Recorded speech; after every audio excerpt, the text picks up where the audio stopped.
بسم الله الرحمن الرحيم. الحمد لله نحمده ونستعينه ونستغفره ونؤمن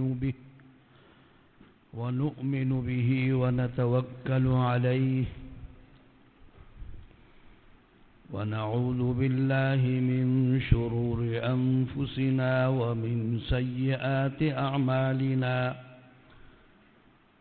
من يهده الله فلا مضل له ومن يضلله فلا هادي له،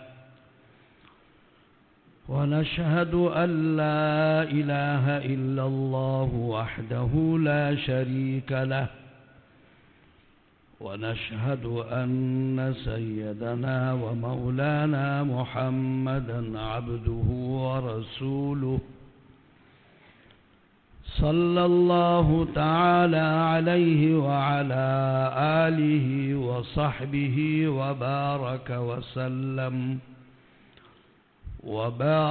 وسلم تسليما كثيرا كثيرا. أما بعد،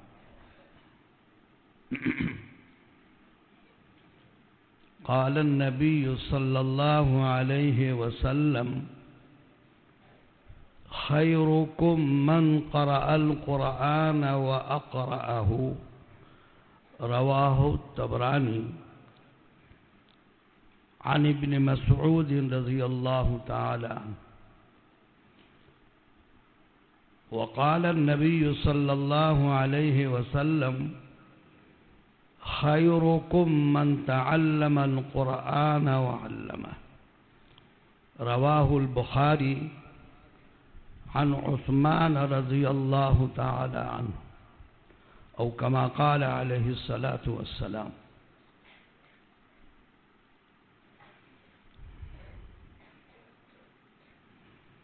بزرگان محترم، معزز علماء کرام،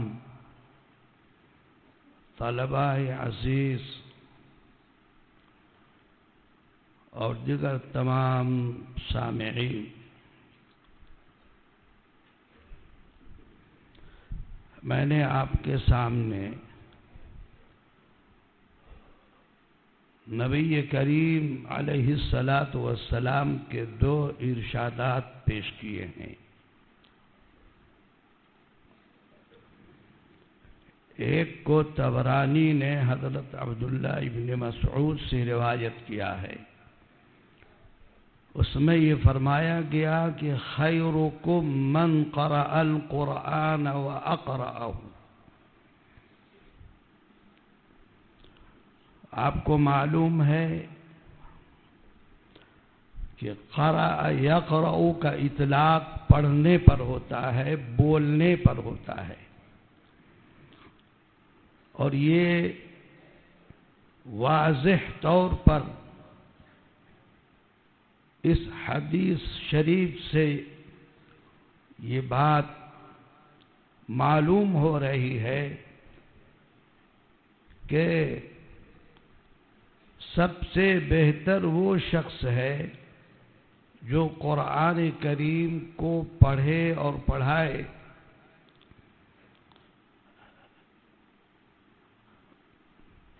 یہ روایت خاص پڑھنے سے تعلق رکھتی ہے. دوسری روایت جو میں نے پیش کی ہے اس میں عموم ہے.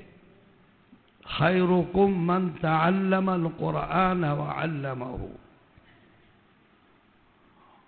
علماء کرام اس حدیث کے مفہوم کو الفاظ اور معانی دونوں پر مشتمل بیان فرماتے ہیں، دونوں کو شامل ہے. یعنی اگر کوئی شخص قرآن کریم کے معانی کو بیان کرتا ہے تو وہ بھی اس فضائل میں داخل ہو جائے گا. لیکن ظاہر ہے کہ جب قرآن کریم کے معانی کو بیان کرے گا تو الفاظ ضرور پڑھے گا. تو الفاظ بھی آ گئے، معانی بھی آ گئے. جو شخص قرآن کریم کی تفسیر پڑھاتا ہے وہ اس فضائل میں شامل ہو جائیں گے. اور جو لوگ صرف الفاظ پڑھاتے ہیں، مثلا قرآن کریم کے الفاظ کو حفظ کراتے ہیں، معانی اور مطالب کو بیان نہیں کراتے، وہ بھی اس فضائل میں، اس فضیلت میں شامل ہو جائے گا، خیرکم میں. یا جو شخص تجوید کے الفاظ، قرآن مجید کے الفاظ وہ صحت کے ساتھ سکھلاتا ہے، تجوید کی تعلیم دیتا ہے، وہ بھی اس فضیلت میں شامل ہوگا.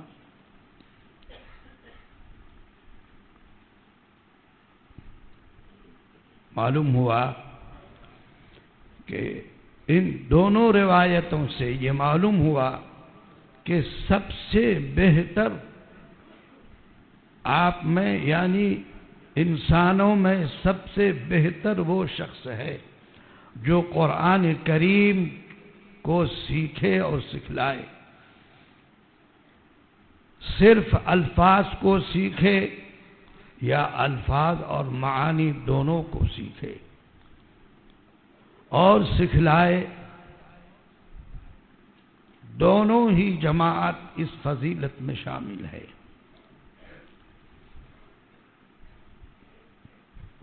میرے عزیزو، سیکھنا اور سکھلانا کس طرح ہوتا ہے، میں آپ کو اپنے اسلاف بزرگوں کے کچھ واقعات سناؤں تو آپ کو سمجھ میں آئے.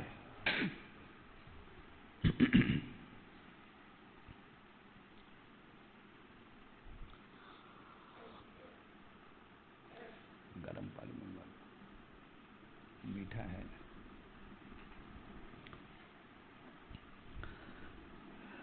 انگریزوں نے جب اس ہندوستان پر اپنا تسلط جمایا اور ہمارے اکابر نے اس کے خلاف آواز اٹھائی کہ ہمارے ملک کو خالی کرو، تو ان بزرگوں پر وارنٹ جاری ہوئے کہ فلاں کو فلاں کو فلاں کو گرفتار کیا جائے. یہ سلسلہ چل رہا تھا.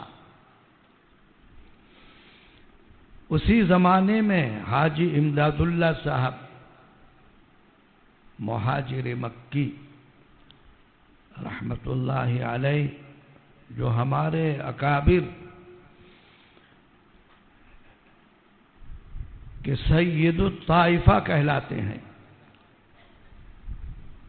سلوک کے سید الطائفہ ہیں. ہمارے اکابر اسلاف کے سارے سلسلے حاجی صاحب سے جا کے ملتے ہیں.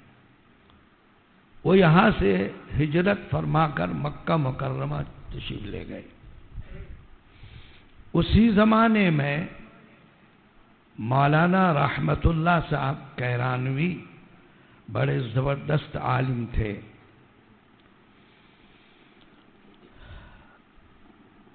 عیسائی پادریوں سے مناظرہ کیا اور ان کو شکست دی. ان پادریوں نے مولانا پر بھی وارنٹ جاری کروایا اور حضرت مولانا بھی یہاں سے ہجرت کر کے مکہ مکرمہ پہنچ گئے. حضرت حاجی صاحب رحمت اللہ علیہ پہلے سے موجود تھے. حاجی صاحب نے مولانا سے ایک بات کہی کہ مولانا،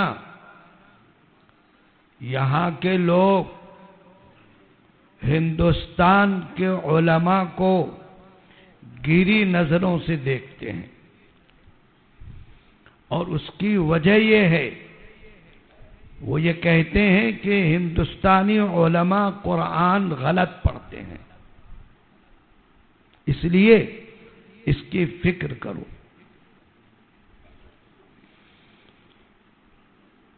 حضرت حاجی صاحب رحمت اللہ علیہ کی توجہ دلانے پر حضرت مولانا رحمت اللہ صاحب کیرانوی نے وہاں یہ سلسلہ شروع کیا، قرآن کریم کی صحیح تعلیم کا، اور اس کے لیے ایک خاتون کو ترغیب دیا، سولت النساء۔ یہ خاتون بنگال کے رہنے والی تھی۔ آپ سمجھ لیجئے کہ یہاں بنگال کا فیض بھی جاری ہے۔ اس خاتون نے اپنے سرمائے سے حضرت مولانا رحمت اللہ صاحب سے ایک ادارہ قائم کروایا، اور اس مدرسے کا نام بھی حضرت مولانا رحمت اللہ صاحب نے مدرسہ سولتیہ رکھا۔ آج بھی یہ مدرسہ مکہ مکرمہ میں موجود ہے۔ ہم جس زمانے میں گئے تھے اور پہلے سے مسفلہ میں تھا یہ، اب اس کو اٹھا کے کہیں دور دے دیا، لیکن مدرسہ قائم ہے۔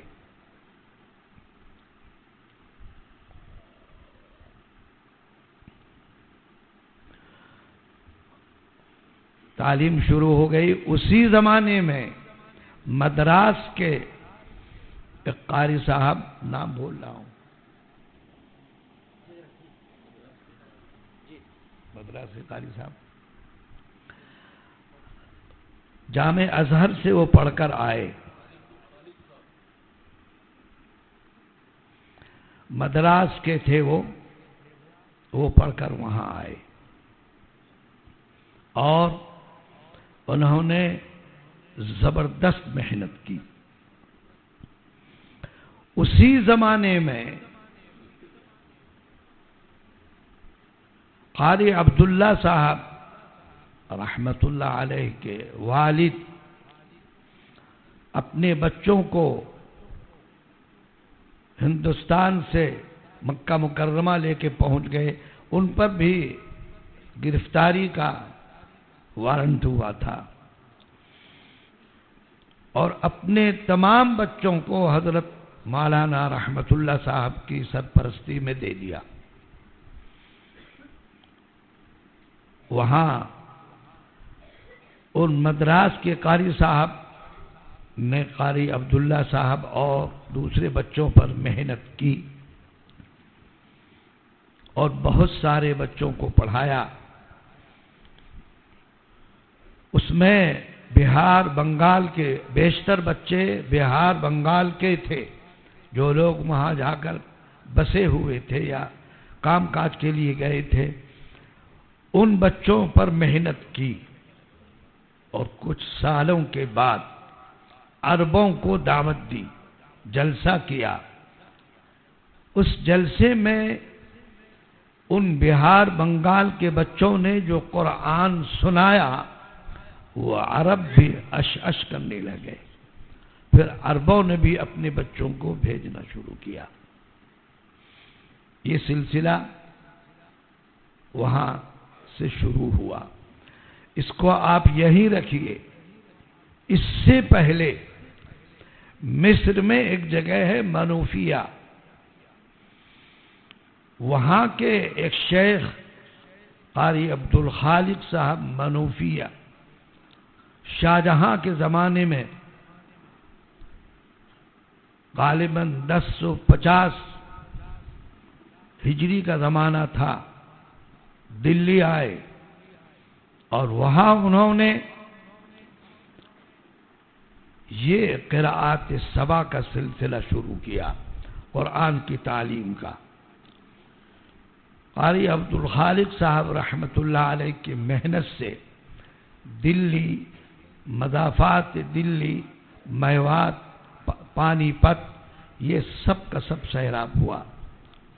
آج بھی علماء پانی پت قاری عبد الخالق صاحب کی سند سے پڑھتے اور پڑھاتے ہیں. لیکن انگریز نے جب یہاں تسلط اپنا قائم کیا تو ہندوستان کے ہر ماہر کو نیست نابود کر دیا اور ہندوستان پر جمود طاری ہو گیا. ادھر مولانا رحمت اللہ صاحب کی محنت سے کچھ افراد تیار ہو گئے. انہی قاری عبداللہ صاحب رحمت اللہ علیہ کے سے چھوٹے بھائی قاری عبد الرحمن صاحب بھی وہاں پڑھا. ان کو ہندوستان بھیجا گیا. ہندوستان کس طرح آئے اس واقعے کو قاری محمد حسین صاحب رحمت اللہ علیہ مالی گاوی انہوں نے اپنی کتاب تیسیر الطبع میں اس واقعے کو لکھا ہے کہ قاری عبد الرحمن صاحب رحمت اللہ علیہ ہندوستان کس طرح آئے. آپ اس کو دیکھ سکتے ہیں. لکھا ہے کہ قاری عبداللہ صاحب رحمت اللہ علیہ نے رسول اکرم صلی اللہ علیہ وسلم کو خواب میں زیارت ہوئی اور فرمایا کہ قاری عبداللہ اپنے چھوٹے بھائی قاری عبد الرحمن کو ہندوستان الہ آباد بھیج دو. آنکھ کھلی تو خوشی اور مسرت کے آنسو سے آنکھیں لبریز تھی. بھائی کو بلایا اور کہا کہ مجھے نبی کریم علیہ الصلوۃ والسلام کی خواب میں زیارت ہوئی اور آپ نے فرمایا کہ اپنے چھوٹے بھائی قاری عبد الرحمن کو ہندوستان الہ آباد بھیجو. جیسے حضرت ابی بن کعب کے بارے میں اللہ تعالیٰ نے حکم فرمایا کہ آپ ابی بن کعب سے کو قرآن سنائیے. تو حضرت ابی نبی کریم علیہ الصلوۃ والسلام سے فرماتے ہیں کہ میرا نام لے کر باری تعالیٰ نے کہا. حضور نے فرمایا نام لے کر. اسی طرح قاری عبد الرحمن صاحب دریافت کرتے ہیں اپنے بھائی قاری عبداللہ صاحب سے کہ حضور پاک صلی اللہ علیہ وسلم نے میرا نام لے کر کہا ہے. قاری عبداللہ صاحب نے فرمایا کہ تمہارا نام لے کر کہا ہے کہ ان کو الہ آباد بھیج دو. میرے عزیزو، یہ قرات سبا اور ثلاثہ ایسے نہیں آ گیا ہے. اس کے پیچھے بڑی محنت ہے. غرض قاری عبد الرحمن صاحب الہ آباد تشریف لے آئے، لیکن لوگوں کی رجوعات نہیں ہوئے. طبیعت اچاٹ ہو گئی اور یہ فیصلہ کیا کہ اب پھر مکہ مکرمہ چلا جاؤں گا، اور سامان تیار کر دیا کہ صبح جانا ہے. اسی رات میں قاری عبد الرحمن صاحب رحمت اللہ علیہ کو بھی نبی کریم علیہ الصلوۃ والسلام کی زیارت ہوئی اور نبی کریم علیہ الصلوۃ والسلام نے فرمایا قاری عبد الرحمن مکہ کیوں جا رہے ہو؟ یہ خیال دل سے نکال دو، یہی رہنا ہے. اس خواب کے بعد بستر کھول دیا، سفر کا ارادہ فسخ کر دیا اور کام میں لگ گئے. قاری صاحب رحمت اللہ علیہ نے لکھا ہے کہ اب جو لوگوں کے رجوعات ہوئے تو الحمدللہ کام شروع ہوا. قاری عبد الرحمن صاحب رحمت اللہ علیہ نے اس فن کو وہاں سے جب وہ مکہ مکرمہ سے آئے تھے تو عشرہ انہوں نے نہیں پڑھا تھا. عشرہ پڑھنے کے لیے پنجاب گولرا تشریف لے گئے. یہ گولرا اب پاکستان میں کے حصے میں جا چکا ہے. وہاں تشریف لے گئے اور قاری غازی صاحب سے عشرہ کبیر کی تعلیم حاصل کی. قاری عبد الخالق صاحب جو منوفی مصر سے یہاں آئے تھے ان کے سلسلے میں صرف سبا ہے، عشرہ نہیں ہے، ثلاثہ بھی نہیں ہے. اس لیے پانی پت میں قرات سبا کا سلسلہ تھا، ثلاثہ اور عشرہ کبیر کا نہیں تھا. قاری عبد الرحمن صاحب رحمت اللہ علیہ نے اس سلسلے کو شروع کیا، سبا، ثلاثہ اور عشرہ کبیر کو. اور انہوں نے الہ آباد میں اس کام کو شروع کیا اور درسیات کی تعلیم ان کی باقی تھی. اپنی تعلیم کو انہوں نے کانپور میں مکمل کیا. الہ آباد، کانپور، لکھنؤ سے یہ کام شروع ہوا اور پورے ہندوستان میں یہ فن جاری ہوا. وہ فن آپ کے یہاں ادگاؤں پہنچا.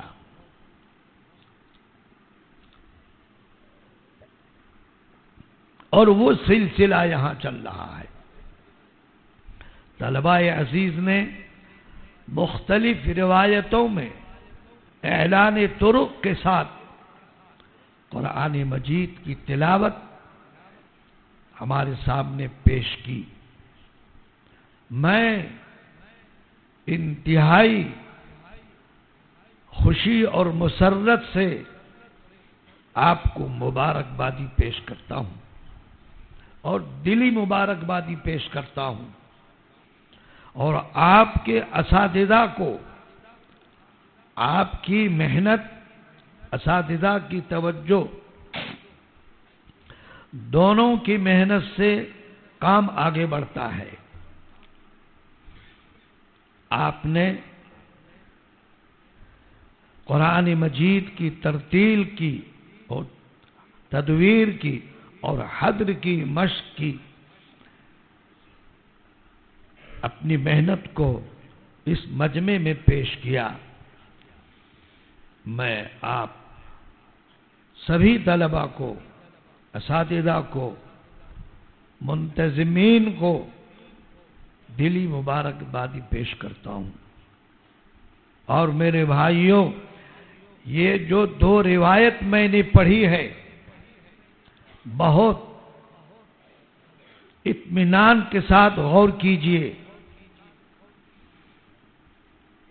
اس سے بہتر کوئی کام نہیں ہے.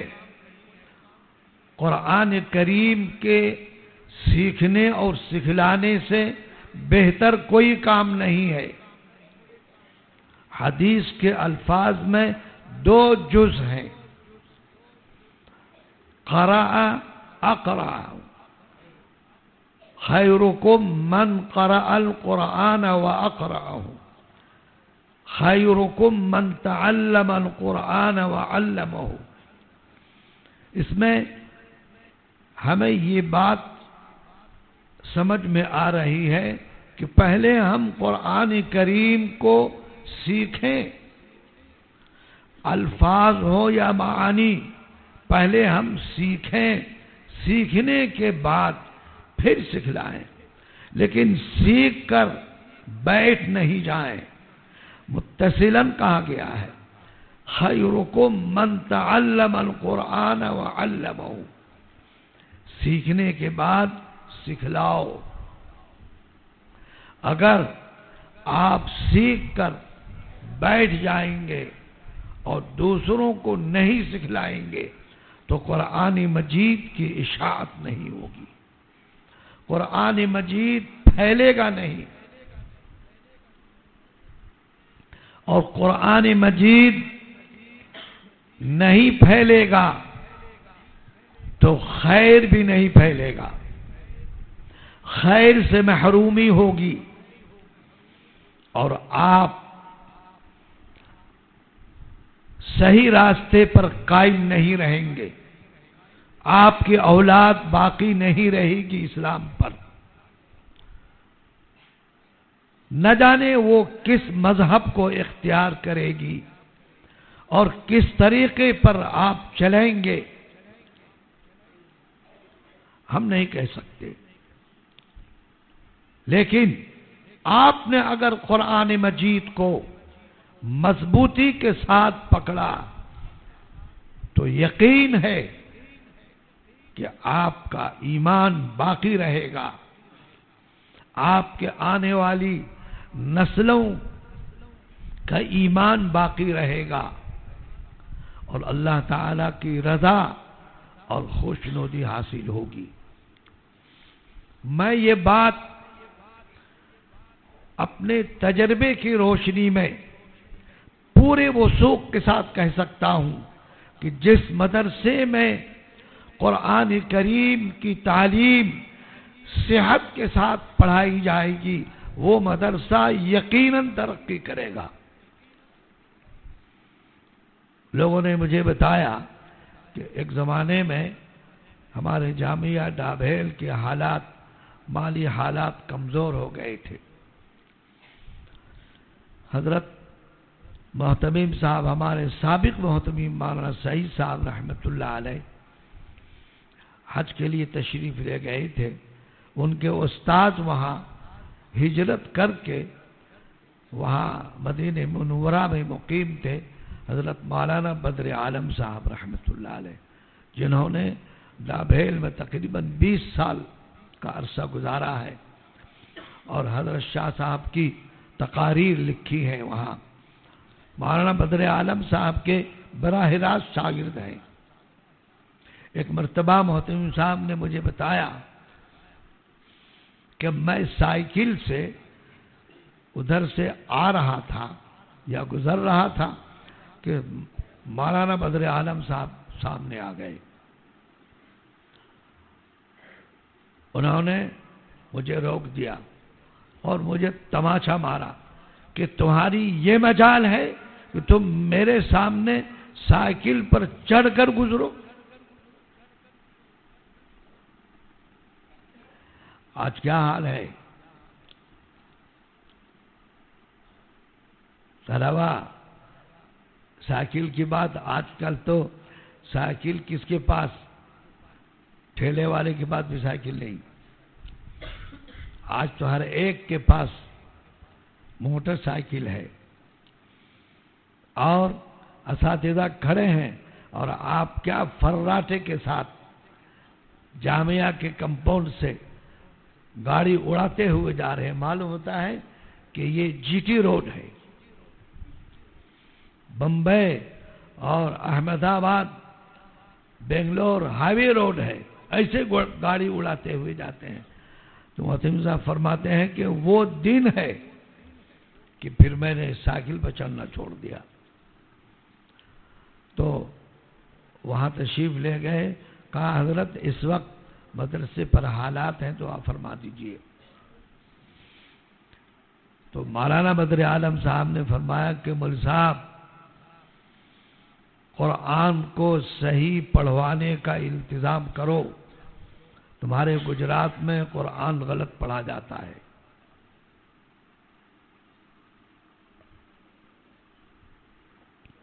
یہ واقعہ مجھے مفتی عباس صاحب نے سنایا، سند بتا دوں؟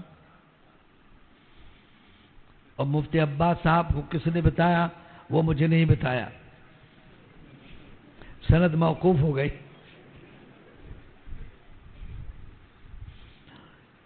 حضرت محتمیم صاحب نے اس کا التزام کیا،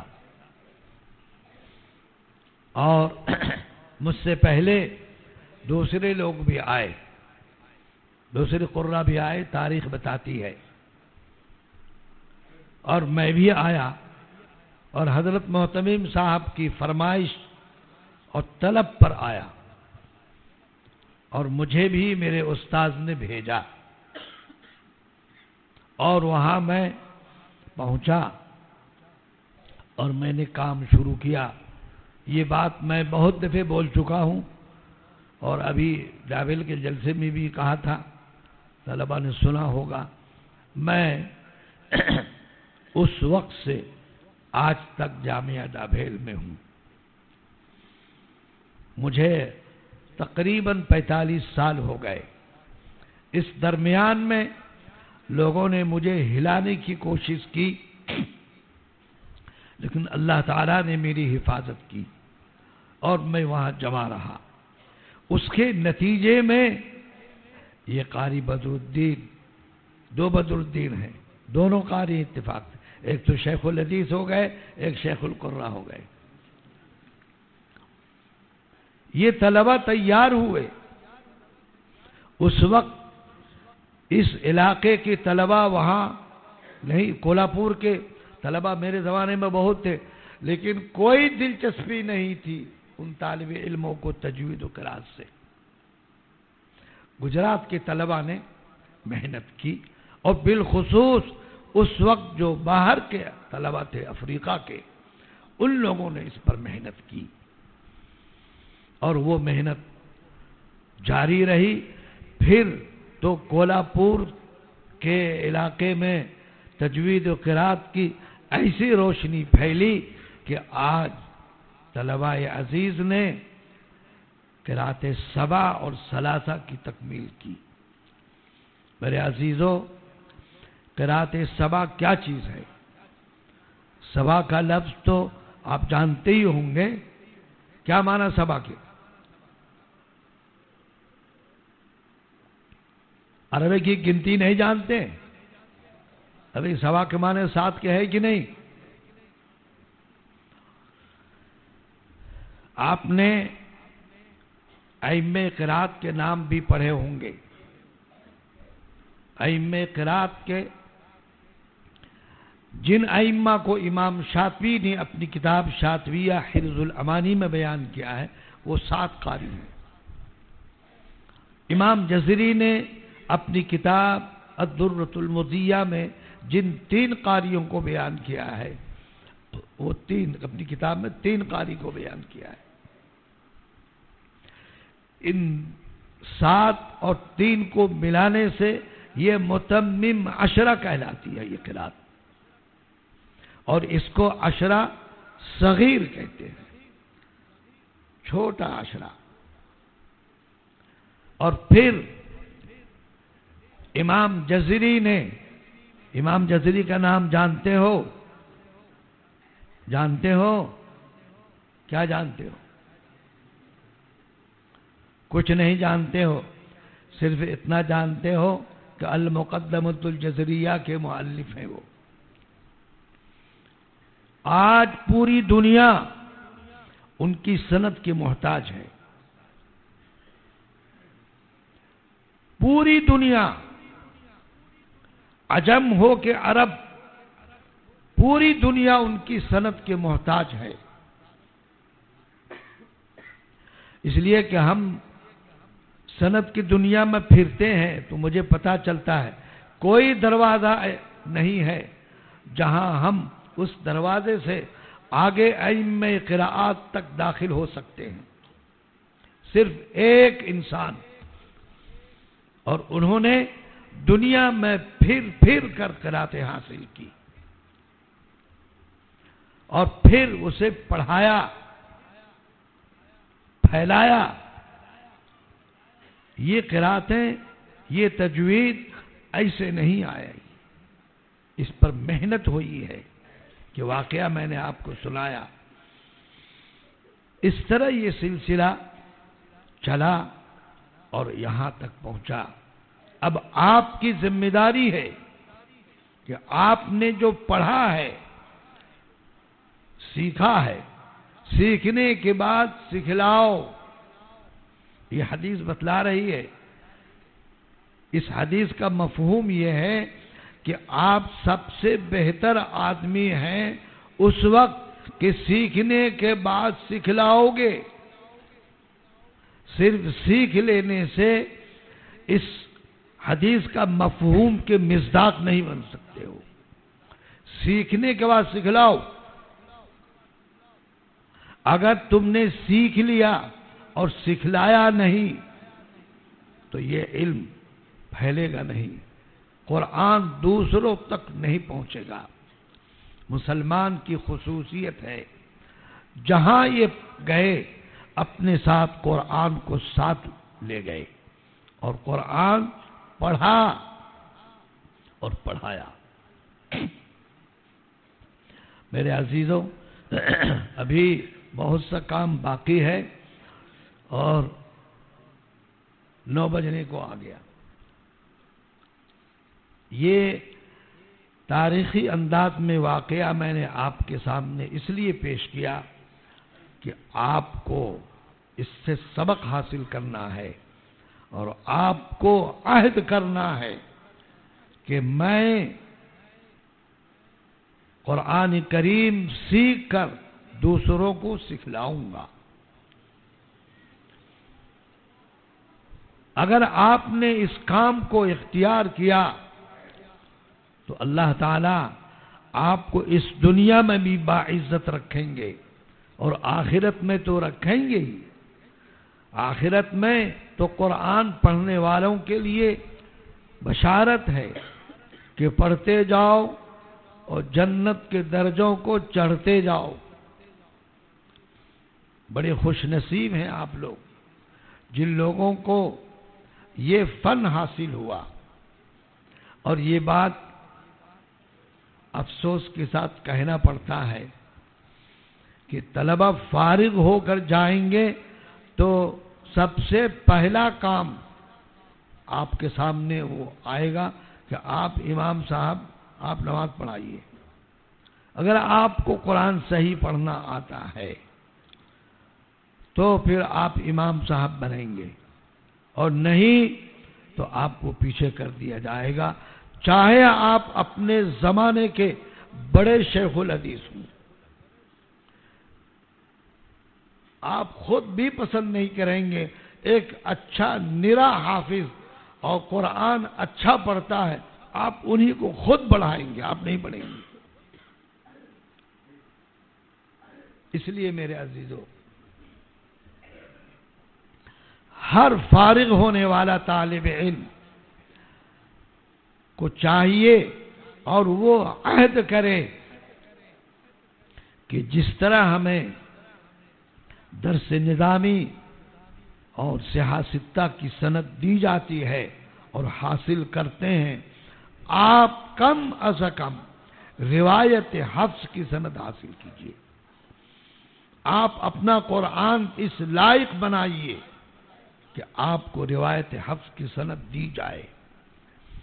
اس لیے کہ پہلا سابقہ آپ کو نماز پڑھانے سے ملے گا.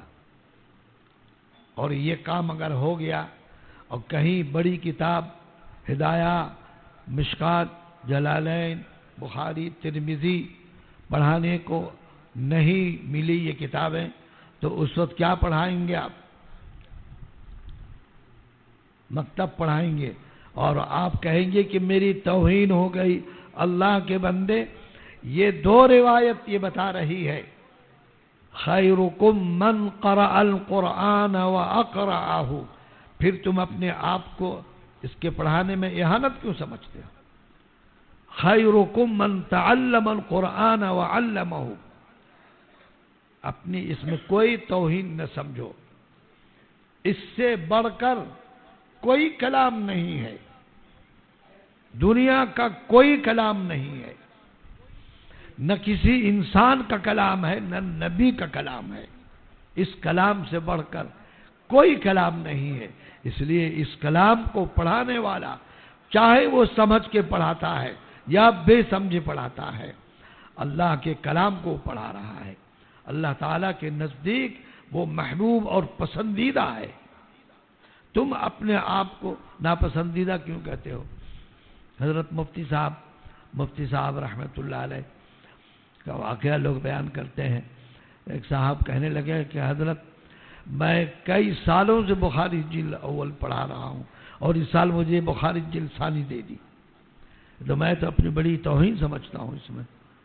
حضرت نے فرمایا کہ امام بخاری نے کبھی سوچا بھی نہیں ہوگا کہ میں بخاری جلد ثانی لکھ کر میں اپنی توہین کر رہا ہوں۔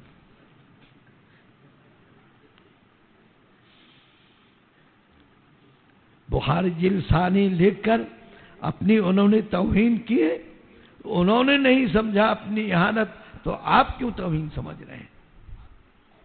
اللہ کے کلام کو اشرف الکلام کہا جا رہا ہے، حدیث میں فرمایا گیا ہے، تو آپ اپنی اہانت کیوں سمجھتے ہو؟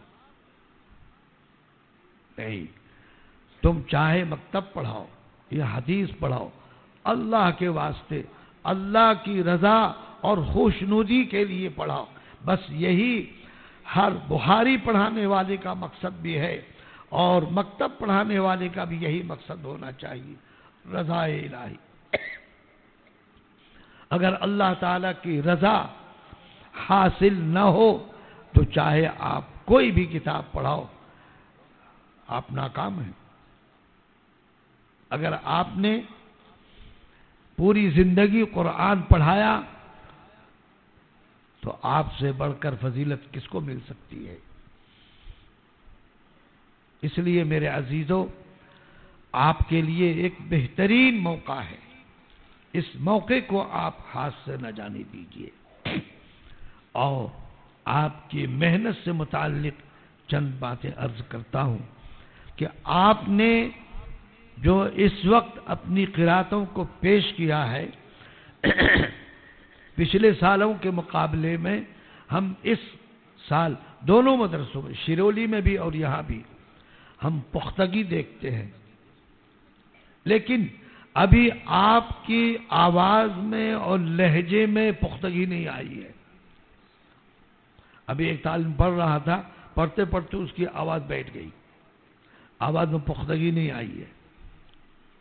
پڑھتے پڑھتے آواز نہیں بیٹھنی چاہیے، کچھ غلط قسم کی چیز استعمال کر لو گے تو خارجی اثر ہو سکتا ہے، لیکن پڑھنے کی وجہ سے آواز نہیں بیٹھنی چاہیے۔ اس کا مطلب یہ ہے کہ ابھی آپ کی آواز میں پختگی پیدا نہیں ہوئی ہے، اور یہ پختگی پیدا کب ہوگی؟ جب آپ اس کو پڑھتے ہی رہیں گے۔ یہ آپ نے قاری اسحاق صاحب وغیرہ کا قرآن سنا ہے، یہ لوگ کتنے سال ہو گئے پڑھے ہوئے بھائی؟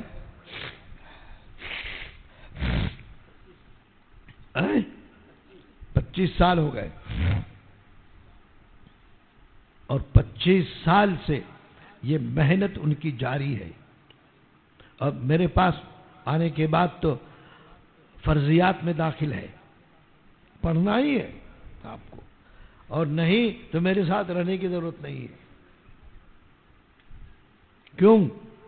ہم کن کو لے جائیں گے؟ مفتی صاحب کو لے جا کے ہم کیا کریں گے؟ فتویٰ دینا ہے ہمیں؟ ہمیں تو ان کو لے جانا ہے اور ان کو پیش کرنا ہے، اس لیے ان کی مشق جاری ہے۔ یہ لوگ مشق کرتے ہیں پابندی کے ساتھ، 1 گھنٹہ تو ادھر کہیں گیا نہیں ہے، 1 گھنٹہ یقیناً مشق کرتے ہیں، اور جتنے قرہ یہاں آئے ہیں سب مشق کرتے ہیں، اور یہ سب عشرہ کبیر کے قاری ہیں، اور عشرہ کبیر وہ عشرہ کبیر نہیں جو صرف لفظوں میں ہے، عشرہ کبیر یہ آنکھوں سے دیکھتے ہیں۔ عشرہ کبیر کس کو کہتے ہیں؟ ابھی آپ کی آنکھ کھلی نہیں ہے، آپ کی آنکھ تو ایسے ہے جیسے بلی بچہ دیتی ہے تو اس کے بچے سب کے سب اندھے ہوتے ہیں، کچھ دنوں کے بعد اس کی آنکھیں کھلتی ہیں، تو آپ لوگ تو بلی کے بچے ہو۔ ابھی دھیرے دھیرے آنکھ کھلے گی۔ اب یہ آپ کے استاد ہیں، ان تمام اپنے تلامذہ سے جب کبھی ملاقات ہوتی ہے تو یہی پوچھتا ہوں کہ مشق کرتے ہو یا نہیں؟ پوچھ لو، بیٹھے ہیں، مجھے تو لباکی آتی نہیں، پوچھو، پوچھتا ہوں کہ نہیں؟ اور صرف ان کے کہنے سے کہ جی میں پڑھتا ہوں نہیں مانتا، پڑھواتا ہوں۔ میں اس فن کا الحمدللہ طبیب ہوں، یہ پڑھتے ہیں تو مجھے پتہ چل جاتا ہے کہ یہ مشق کرتے ہیں، اور اگر مشق نہیں کرتے تو میں کہہ دیتا ہوں کہ تم مشق نہیں کرتے ہو۔ اس کے بغیر یہ فن رہتا نہیں ہے۔ اس لیے تجوید کتابوں میں نہیں ہے، تجوید تو کتاب سے منہ میں آنی چاہیے، کتاب سے منتقل ہو کر منہ میں آ جائے تو ہے تجوید، اور وہ ہے مجود۔ کتاب تو کتب خانے میں سینکڑوں کتابیں بھری ہوئی ہے، تو کیا وہ الماری اس کو مجود کہیں گے؟ وہ کباڑ جس میں کتابیں ہیں اس کو مجود کہیں گے؟ مجود وہ ہے جو اس کباڑ کی کتابیں آپ کے منہ میں آ جائے، اور یہ چیز مزاولت مشق سے حاصل ہوتی ہے۔ انہی قاری عبداللہ صاحب رحمۃ اللہ علیہ نے اپنے تجربے کی بات اپنے حالات میں، ان کے حالات میں لوگوں نے لکھا ہے۔ وہ فرماتے تھے کہ ہر مدرس کے لیے، میں ان لوگوں سے بھی کہتا ہوں، قاری رضوان وغیرہ سے بھی کہتا ہوں، اور کبھی کبھی ان کے درسگاہ کی قریب سے میں گزرتا ہوں کہ یہ مشق کراتے ہیں یا نہیں کراتے ہیں، تو پوچھتا ہوں مشق کراتے ہیں تو کہتے ہیں کہ ہاں، مگر میں کہتا ہوں کہ میں نے سنا ہی نہیں، تو کیا کراتے ہو مشق؟ وہ لکھتے ہیں کہ کوئی مدرس تجوید کا اپنے نجی اوقات میں جب تک مشق نہیں کرے گا، اس کی زبان، اس کی آواز، اس کی ادا اس کے قابو میں نہیں رہے گی۔ وہ قاری عبداللہ صاحب کا یہ معمول تھا کہ وہ تنہائی میں جو طلبہ کو پڑھاتے تھے وہ تو پڑھاتے تھے، لیکن تنہائی میں اکیلے خود مشق کرتے تھے۔ اور میں نے قاری عبداللہ صاحب رحمۃ اللہ علیہ کے نسخے پر عمل کیا ہے، بہت عمل کیا ہے۔ اب تو اللہ تعالیٰ کی مرضی نہیں ہے، آواز ساتھ نہیں دیتی، لیکن جب تم پڑھتے ہو تو ہم یہ محسوس کرتے ہیں کہ تم نے وقف غلط کیا۔ آواز کے اعتبار سے، مقامے کے اعتبار سے میں محسوس کرتا ہوں کہ یہاں پر وقف اس طرح ہونا چاہیے، آواز کو اس طرح قابو میں رکھنا چاہیے۔ تمہاری آواز تو بے قابو ہو جاتی ہے، جیسے پانی کا سیلاب آئے اور بند بے قابو ہو جاتا ہے، ٹوٹ جاتا ہے، پانی ادھر بہتا ہے، ویسے تمہاری آواز ادھر سے ادھر چلی جاتی ہے، قابو میں نہیں ہے۔ آواز آپ کے قابو میں آ جانی چاہیے۔ اور دیکھو یہ جو تم بازوں کی قدرتی آواز ہلتی ہے، اس ہلنے والی آواز کو بچاؤ، آواز ہلنی نہیں چاہیے۔ جہاں ہلانے کی ضرورت ہے تھوڑی ہلاؤ۔ یہ اس زمانے کی بات تھی جب اس کا ذوق نہیں تھا، تو ایسے ہی لوگوں کی آواز پسند کی جاتی تھی، جس کی آواز خوب ہلتی ہو، آندھی طوفان کی طرح۔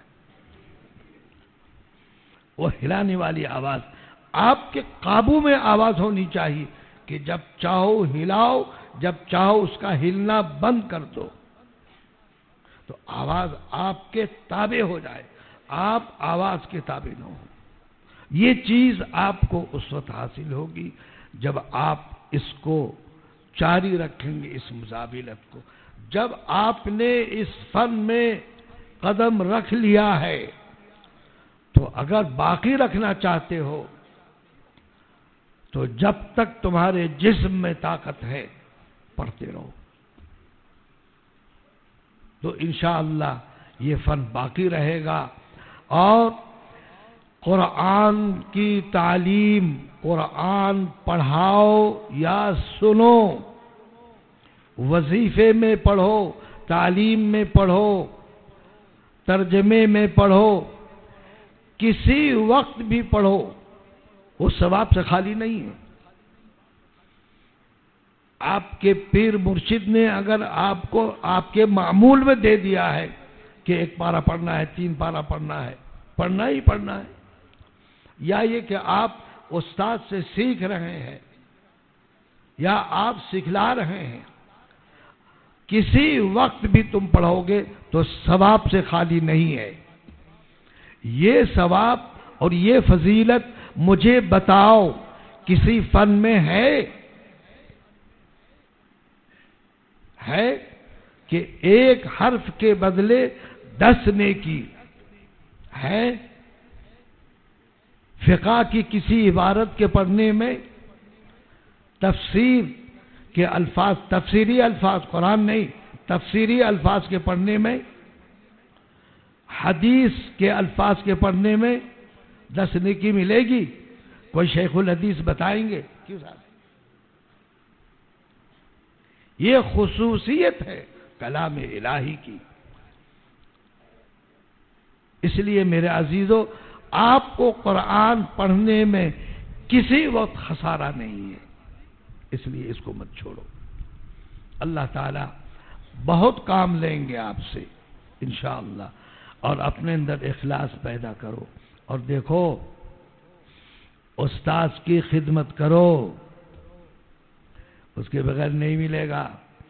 تم اگر یہ چاہتے ہو، میں نے بڑے بڑے اچھے پڑھنے والوں کو دیکھا، اس کا نام و نشان باقی نہیں ہے، اور میری چائے کی پیالی دھونے والے، کپڑا دھونے والے آج چمک رہے ہیں وہ، لیکن جو بڑھیا پڑھنے والے تھے انہوں نے کبھی خدمت کا کوئی جذبہ نہیں رکھا، ان کا کوئی نام و نشان نہیں ہے، حالات اچھے نہیں ہیں۔ نام لوگ لے کر ہم کیوں شرمندہ کریں ان کو؟ لیکن یاد رکھو، استاد کی خدمت کرو گے علم ملے گا، ماں باپ کی خدمت کرو گے دولت ملے گی، اور دولت تم اگر برلا اور ٹاٹا بن جاؤ، اور ابھی ریلائنس کمپنی والے جن کا ہوائی جہاز، ہیلی کاپٹر ان کے چھت پہ اترتا ہے، وہ کون سی روٹی کھاتا ہے؟ وہ روٹی کون سی کھاتا ہے؟ سونے کی، چاندی کی، کائے کی روٹی کھاتا ہے۔ وہ ہم سے اچھی روٹی نہیں کھا سکتا، وہ تو ٹیبلٹ لے کے روٹی کھائے گا، اور میں بغیر ٹیبلٹ کی روٹی کھاتا ہوں، اور گیہوں کی روٹی کھاتا ہوں، جوار کی روٹی کھاتا ہوں، چاول کی روٹی کھاتا ہوں، اور یہی روٹی ہر انسان کھاتا ہے۔ تو زیادہ پیسہ حاصل کر کے کیا کرنا ہے؟ اتنے ہی پیسہ اور اتنی ہی دولت اللہ تعالیٰ سے مانگو کہ جس میں تم دوسروں کے دست نگل رہو، بس اس سے زیادہ نہیں۔ اور زیادہ پیسہ ملتا ہے تو دین میں لگاؤ، دین کو پھیلاؤ، ایسے بچوں پہ خرچ کرو جس بچے کے پاس پیسہ نہیں ہے، یتیم ہے، ان کے پاس سامان نہیں ہے، ان کو پڑھاؤ، مدرسوں میں لگاؤ، مساجد میں لگاؤ۔ اگر زیادہ دولت چاہیے تو دین کے لیے لگاؤ، اور اپنے کھانے کے لیے بھائی تو اتنی ہی روٹی کافی ہے۔ حضرت نانوتوی کا واقعہ تو بہت مشہور ہے۔ 5 روپے تنخواہ تھی، پریس میں کام کرتے تھے۔ کہاں کام کرتے تھے؟ پریس میں۔ اور وہ ہماری جماعت کے امام مانے جاتے ہیں۔ حضرت نانوتوی علم میں امام مانے جاتے ہیں، اور کیا کام کرتے تھے؟ تصحیح کا کام کرتے تھے۔ اور کتاب صحیح ہوگی تو ہم صحیح پڑھیں گے، اور کتاب صحیح نہیں ہوگی تو ہمارے پاس علم صحیح کیسے آئے گا؟ 5 روپے تنخواہ ملتی تھی، پریس والوں نے تنخواہ بڑھا دی، فرمایا کہ یہی میرے لیے کافی ہے اور یہی بچ جاتا ہے، زیادہ تنخواہ لے کر کیا کریں گے؟ آج تو اگر تنخواہ کم ہو جائے تو درخواست دیں گے محترم صاحب کو، تنخواہ بڑھائیے، احتجاج کریں گے، محترم صاحب کو درخواست دیں گے، اسٹرائک کروائیں گے۔ اس لیے بھائی زیادہ دنیا کی دولت کی ہوس نہیں ہونی چاہیے۔ بہرحال مجھے کیا کہنا چاہیے تھا وہ تو میں نے کہا نہیں۔ اللہ تعالیٰ نے جو کہلوا دیا اللہ تعالیٰ اسی کو قبول فرمائے اور آپ کے لیے نفع بخش بنائے۔ میں انشاءاللہ اللہ نے زندگی باقی رکھی تو پھر آؤں گا اور پھر تمہارا قرآن سنوں گا۔ مجھے اس وقت آنے سے پہلے میری طبیعت خراب ہو گئی تھی، نزلہ شدید ہو گیا تھا، میں ان لوگوں پہ خفا بھی ہوتا تھا، قاری صاحب پہ زیادہ خفا ہوتا ہوں، اس لیے یہی سفارش کرتے ہیں کہ میری حالت ایسی ہے اور تم پروگرام لے لیتے ہو۔ بہرحال پروگرام بن گیا تھا تو پھر ڈاکٹر کو بلایا، دوا لی، کچھ افاقہ ہوا تو سفر تو کرنا ہی تھا، سفر کیا اور میں آ گیا تو مجھے آ کر خوشی ہوئی آپ کا قرآن سن کر۔ میرے یہاں الحمدللہ قرآن پڑھنے والے طلبہ موجود ہیں، لیکن آپ کا قرآن سن کر خوشی اس لیے ہوئی کہ میرے ان عزیزوں نے محنت کر کے تم لوگوں کو اس قابل بنایا۔ یہی تو میرا مقصد ہے، یہی ہمارا مشن ہے، یہی ہمارا سرمایہ ہے، اس لیے مجھے خوشی ہوئی۔ آئندہ ایک بات اور کہہ دوں، طالب علموں کی عادت ہے، طالب علم جیسے بکری ایک چھچوری قوم ہوتی ہے، بکری اس کے سامنے کچھ بھی رکھ دو لیکن وہ ایک جگہ نہیں ٹھہرے گی، تھوڑی دیر یہ کھائے گی، تھوڑی دیر وہ کھائے گی، تھوڑی دیر تو تمہارا بکریوں جیسا حال ہے۔ کچھ دنوں اس مدرسے میں، اس کے بعد سوچیں گے یہاں سے کوئی بڑا قاری ہوگا، ارے بڑا قاری کوئی مصر کا قاری آئے گا۔ ہمارے یہاں شیخ الازہر جب آئے تھے تو اس وقت میں نے بھی تلاوت کی تھی اور الحمدللہ انہوں نے میری تلاوت کو پسند بھی کیا تھا، تو لوگ کہنے لگے وہاں محتمم صاحب نے استاد مانگا درسیات کے لیے، ادب کے لیے، اور کہا کہ ایک قاری بھی چاہیے، تو بعض ساتھی ہمارے ہم سے مذاق کرنے لگے کہ مصر سے قاری آ رہا ہے، تو میں نے ان سے کہا مصری قاری مجھ سے انشاءاللہ آگے نہیں بڑھ سکے گا، اس لیے کہ یہ بچے ہندوستانی ہیں، ہندوستانی قاریوں سے ان کو فائدہ پہنچے گا، مصریوں سے فائدہ نہیں پہنچے گا۔ اور نہ آج تک مصری قاری نہیں آیا اور میں اس وقت سے آج تک ہوں۔ اس لیے میرے عزیزو آپ محنت کیجئے۔ اور یہ بات جو میں نے کہی، مجھے شکایت ملی کہ بعض طلبہ یہاں سے وہاں چلے گئے، یہاں سے وہاں جا کر کیا کیا؟ کوئی فائدہ نہیں ہے۔ ایک جگہ پڑھ لو اور یہاں کی تکمیل ہو جائے تو پھر دنیا کی کسی حصے میں جاؤ، پڑھو جا کے، کوئی نہیں روکتا ہے۔ علم کا دروازہ بہت وسیع ہے اور علم بہت وسیع چیز ہے، اس لیے اس سے کوئی نہیں روک سکے، لیکن ایک جگہ پہلے حاصل کر لو پھر اس کے بعد کہیں جاؤ۔ اللہ تعالیٰ آپ لوگوں کی محنت کو بے انتہا قبول فرمائے اور آپ لوگ اس مدرسے کے برکت اور خیر کے باعث بنے۔ اللہ تعالیٰ آپ لوگوں کی خدمات کو قبول فرمائے اور آپ سے اس قرآنی فن کو اللہ تعالیٰ جاری اور ساری فرمائے۔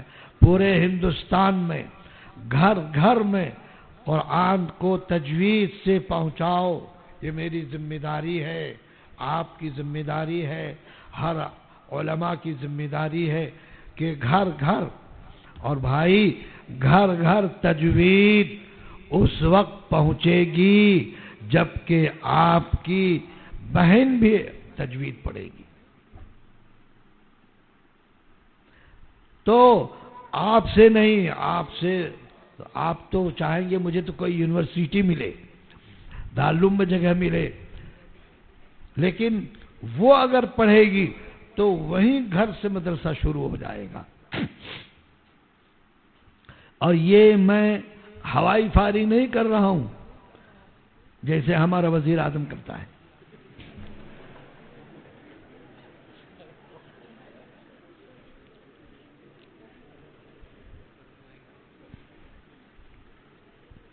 میں مشاہدہ کرا سکتا ہوں، جو میرے ساتھ آنا چاہے آئے، ناویل آئے. میں آپ کو بتاؤں گا بچیاں کس طرح پڑھ رہی ہیں اور کس طرح پڑھا رہی ہیں. تم نے تو سبا اور ثلاثہ ہی پڑھا ہے. بچیوں نے عشرہ کبیر ختم کر کے علیحدہ علیحدہ، اس لیے کہ ان کے ساتھ کچھ معذوری ہے. آپ تو معذور نہیں ہوتے ہو، اس لیے آپ کا سبق برابر چلتا ہے. وہ اگر معذور ہو جائے گی تو کیسے پڑھے گی؟ کوئی کبھی معذور ہوتی، کوئی کبھی معذور ہوتی ہے. اس لیے تو ان بچیوں نے تنہا اکیلی پڑھا ہے سبا کو، ثلاثہ کو، عشرہ کبیر کو، اور پڑھنے کے بعد بھی پڑھ رہی ہے. میں کہتا ہوں کہ اب چھوڑو، مگر وہ کہتی ہے کہ نہیں، آپ جب تک زندہ ہیں ہم پڑھتی رہیں گے. وہ پڑھتی ہے ابھی تک. اور تمہیں تو دو چار طرق بھی یاد نہیں ہے، ان بچیوں کو یہ 1000 طرق یاد ہے جو ہمیں سناتی ہے. سننا ہے تو چلو میرے ساتھ، پوری سند تمہیں سنا دے گی. اس لیے میں کہتا ہوں انتظامیہ سے، اور یہاں میں محتمیم صاحب سے بھی کہوں گا، شرولی میں بھی کہا ہے، یہاں بھی کہتا ہوں کہ یہ جو عملہ اور اسٹاف کی بچیاں ہیں، ان کے لیے آپ یہاں مدرسہ قائم کیجئے اور ان کو مکمل تعلیم دو. یہ آپ کے ہاں آ گئے، کیا آپ چاہتے ہیں کہ 2-4 سال کے بعد ہی چلے جائیں؟ کیوں صاحب، محتمیم صاحب، آپ چاہتے ہیں کہ 2 سال کے بعد چلے جائیں؟ تو اب ان کے بچے جو ہوں گے وہ کہاں پڑھیں گے؟ ان کے بچے کہاں پڑھیں گے؟ ان کے لیے یہاں مدرسہ درسگاہ قائم کرو اور 1-2 مدرس کا اضافہ کر لو. کچھ دنوں کے بعد آپ کے گھر میں بچیاں تیار ہو جائیں گی اور پھر پڑھانا شروع کر دے گی. اور یہ بچی آپ کے گھر میں تو رہنے والی نہیں ہے، کسی کی بچی کسی کے گھر میں نہیں رہی ہے، شادی ہوگی، جہاں جائے گی وہیں مدرسہ ہوگا. ابھی ایک بچی ہمارے یہاں سے قرآن پڑھ رہی تھی، معلمات کے پاس تو مکمل کر چکی ہے، لیکن میرے پاس ابھی مکمل نہیں کیا ہے. تو اس کا جب نکاح ہوا تو اس نے شرط لگایا کہ میرے لیے وہاں پڑھانے کا نظم کرنا پڑے گا. یہ جذبہ ہے. اب وہ جہاں گئی ہے وہاں تعلیم ہوگی بچیوں کی، دوسری بچی دوسری جگہ گئی ہے وہاں تعلیم ہوگی. معاشرہ سدھر جائے گا اگر بچیوں نے پڑھا. ہم اس پر توجہ نہیں کرتے ہیں. اور یہ بڑی بڑی یونیورسٹیاں جو قائم ہیں وہ ہم اس پر کوئی تبصرہ نہیں کرنا چاہتے.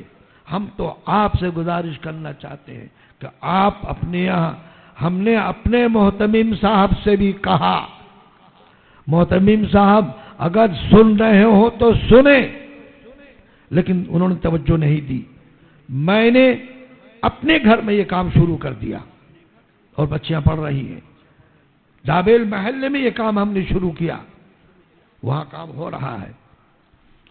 تو محتمیم صاحب نے کو سمجھ میں بات نہیں آئی تو ہم نے زیادہ سمجھانے کی کوشش نہیں کی. آپ کو سمجھا رہا ہوں اس لیے کہ آپ میرے شاگرد ہیں، آپ کو بات سمجھ میں آئے گی. آپ یہاں شروع کیجئے یہ کام. ہم نے قاری اسماعیل سے بھی کہا ہے اور انہوں نے یہ کام شروع تو کر دیا ہے، باضابطہ اس کے لیے ایک درسگاہ بنائی ہے. آپ بھی یہ کام شروع کیجئے. آپ نے اگر یہ کام شروع کیا تو ہر گھر میں قرآن کی صحیح تعلیم ہوگی اور اللہ تعالیٰ کی خوشنودی حاصل ہوگی اور مسلمانوں کے حالات پلٹیں گے دنیا بدلے گی۔ یہ اس وقت مسلمانوں پر جو حالات ہے، میں صحیح کہتا ہوں کہ ہم نے قرآن کو چھوڑ دیا ہے۔ تم کہتے ہو کہ ہم قرآن پڑھاتے ہیں، ہم نہیں مانتے۔ اللہ تعالی ہمیں اپنی مرضیات کے مطابق قرآن کریم